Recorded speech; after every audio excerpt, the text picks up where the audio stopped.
నమస్తే అందరికీ. ఇవాల్టి మన రెసిపీ అందరికీ ఇష్టమైన గుత్తి వంకాయ కర్రీ. Let's start now.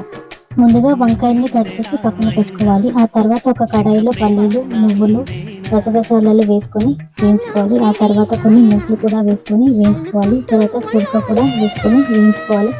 కొన్ని గరం మసాలాలు కూడా వేసుకొని వేయించాలి. ఆ తర్వాత ఎండుమిర్చిని కూడా వేసుకొని కాసేపు దూరగా వేయించాలి. వేయించిన తర్వాత దాంట్లో కాస్త సాల్ట్ వేసి పౌడర్గా చేసుకోవాలి. తర్వాత ఇంకొక కడాయి తీసుకొని దాంట్లో మనం ముందుగా ప్రిపేర్ చేసుకున్నటువంటి మసాలాలన్నింటినీ వంకాయలు వేసేసి కాసేపు దూరగా వేయించనివ్వాలి.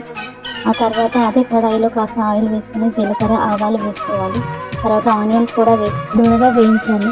దాంట్లోనే కాస్త పసుపు మరియు అల్లం కూడా వేసుకోవాలి. ఆ తర్వాత మనం పేస్ట్గా చేసుకున్నటువంటి మసాలాను కూడా వేసేసి ముందుగా ప్రిపేర్ చేసుకున్న వంకాయలను వేసేసి ఒక 15 నిమిషాలు సిమ్లో ఉంచేసి ఆ తర్వాత దాంట్లో కొత్తిమీర వేసేసి సర్వ్ చేసుకోవాలి.